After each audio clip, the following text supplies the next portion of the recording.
Today, we are here gathered together to dye my hair. I'm using autofocus, so if at any point I'm not in focus or it's doing the weird like thing, I apologize, but I'm very bad at focusing the camera on me when I'm sitting further away. This is the color that we will be using. What's the point of having autofocus if it doesn't focus?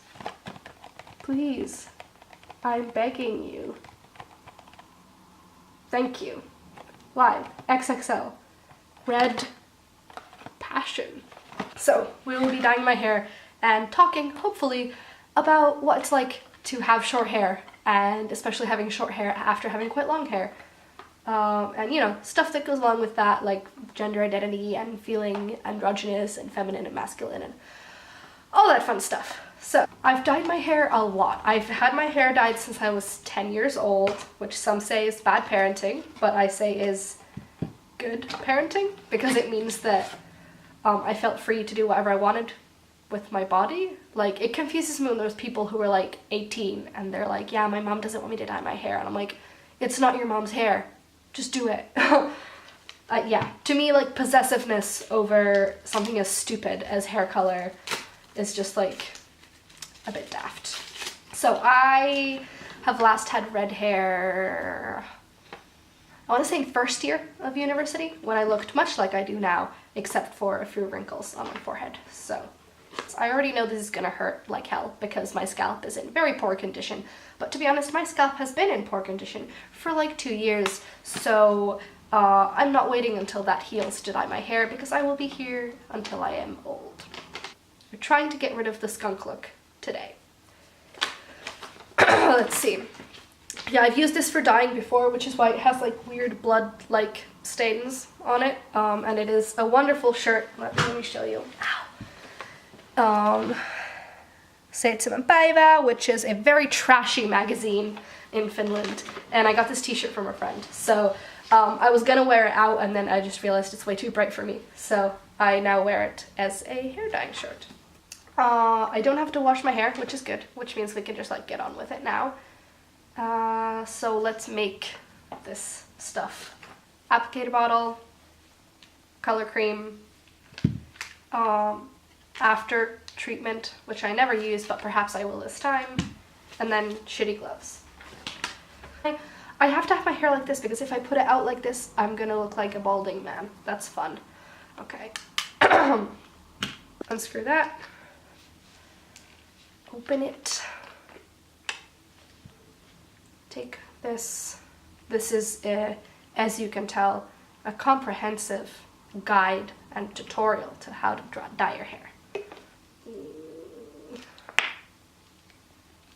Right, essentially, I had short hair for a few years. I cut it in grade 9 when I was 15, and then it was short up until I started growing it out in university in my 3rd year. So I'd say I had it short for quite a few years. And when I mean short, I just mean like with a bit of fringe and then shaved on the sides and back. And my mom used to do that for me, which was very kind of her to do. And then when I came to uni, I bought a pair of clippers myself and I did it. And then now my flatmate, Kiara, helps me do it. So that was kind of the way that I presented myself, which was quite androgynous and kind of boyish. The sound of this, listen,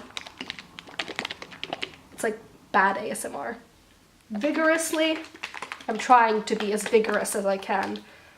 Yeah, I presented myself quite feminine despite having short hair, and then as I started growing it out more and more, I started dressing a lot more girly, and then finally, I mean, before I dyed it, before I cut it off, it was down to here, which is longer hair than I've ever had since I was probably 10 years old.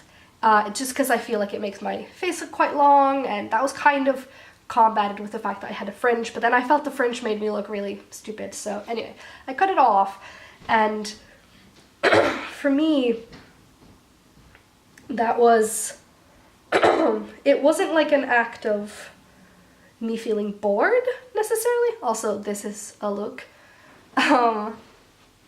It wasn't me feeling bored, it was more me feeling like it was time for a change.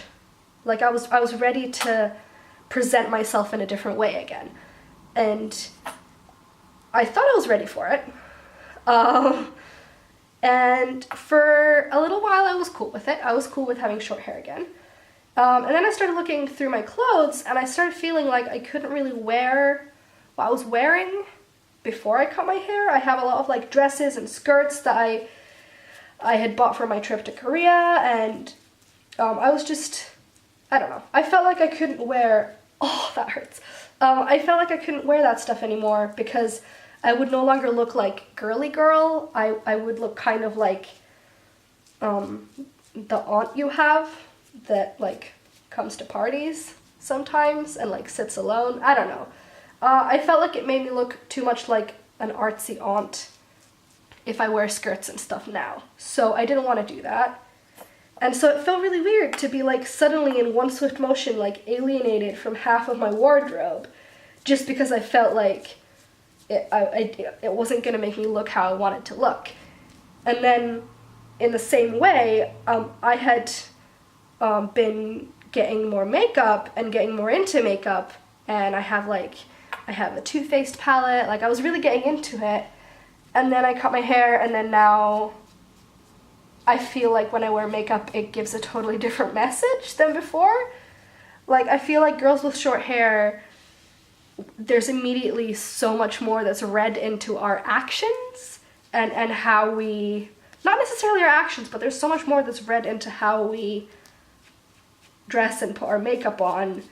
It immediately puts us into a category, whereas I could be kind of, I guess, as artsy as I wanted when I was, I had long hair. So I don't know, I was happy that I cut my hair off because it had been a while and I felt like it was time for a change. And I know that that was a decision I made myself. But I also felt like I maybe hadn't thought through completely what it would do to my self-esteem, because I was, again, changing a lot of things about how I present myself, and I don't know, I guess I wasn't super ready for that aesthetic change. Yeah, it just made me think about like how I presented my gender when I had short hair before and how I present my gender now.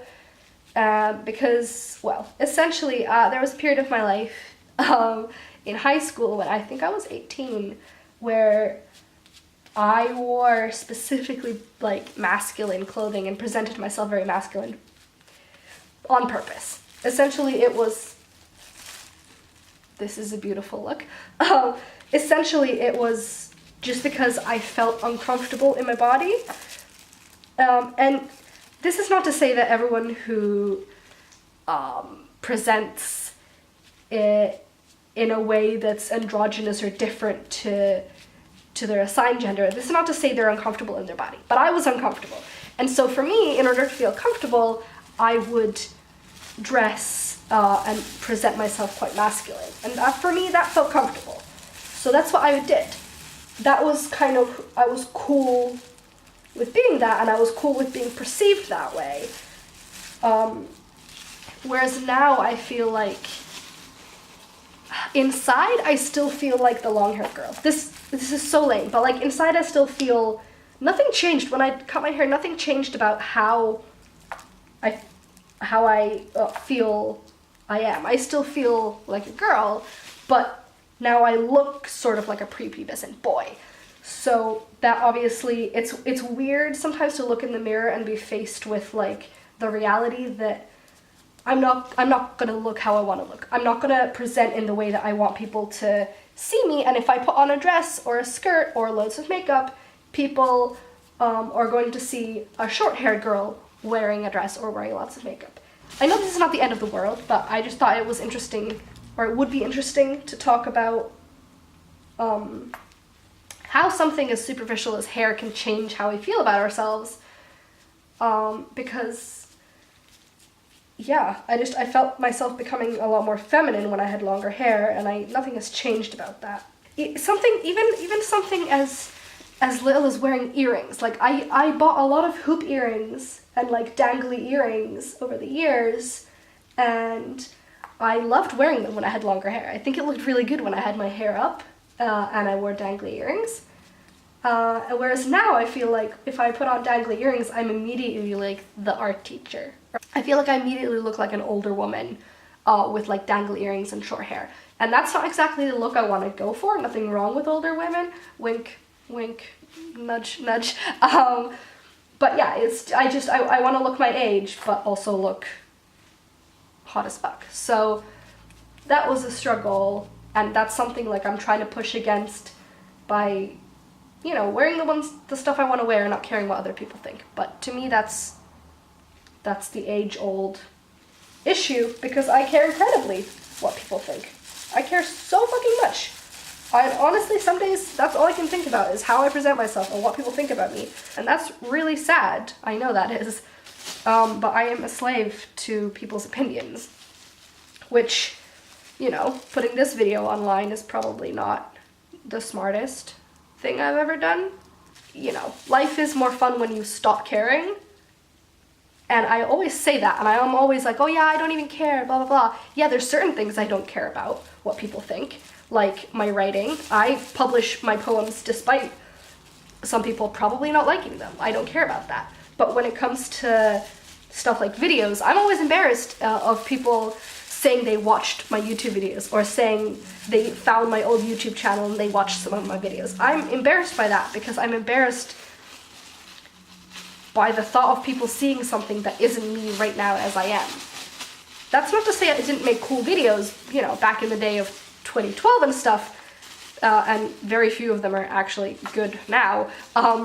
But I don't know, it just feels like when you can't control when and how people see you, it's really scary. And if you can tell from my upload schedule, I go through periods of life where I'm like, yes, I'm gonna upload, and I upload like a few videos, and then it's like 6 months of nothing, because I get back into that state of mind where I just become terrified of creating things that are not good enough. I look like a mess.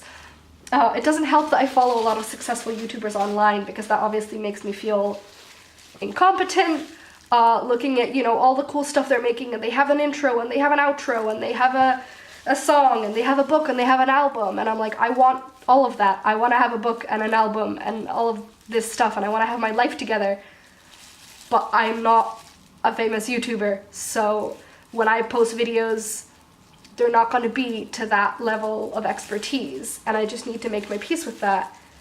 I'm a big person for starting over, and for starting over in ways of like, oh, it needs to be a specific week or day in the year for me to do that. So I feel like, oh, if I'm going to start posting YouTube videos again, it needs to be on a new channel.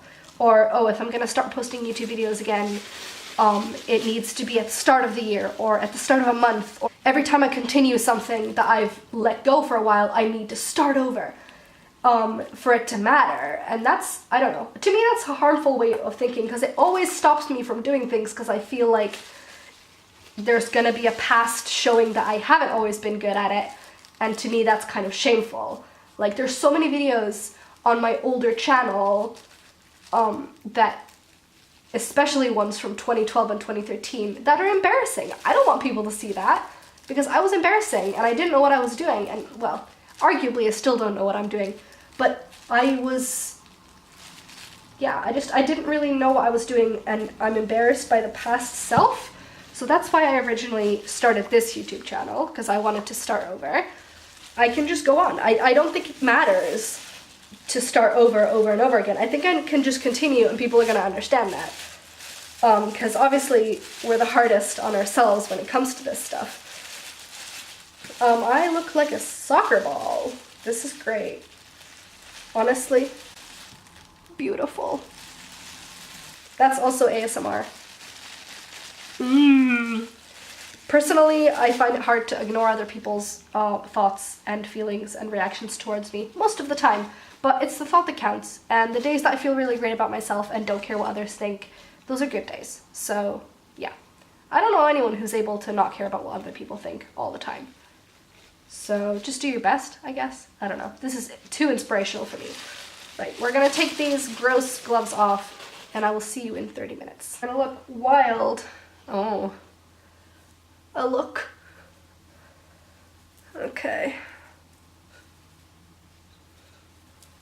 That looks pretty red. I can already tell that the bits that were blonde are like really red. But yeah. I'll check back in when it's dry. But yeah, it looks pretty good so far. It is dry. You can see that it's like lighter up top. I think it looks really cute. Yeah, thank you for watching. I know this was super long and babbly, but maybe hopefully you found something that you agreed with or resonated with you. I hope so. Thank you. Goodbye.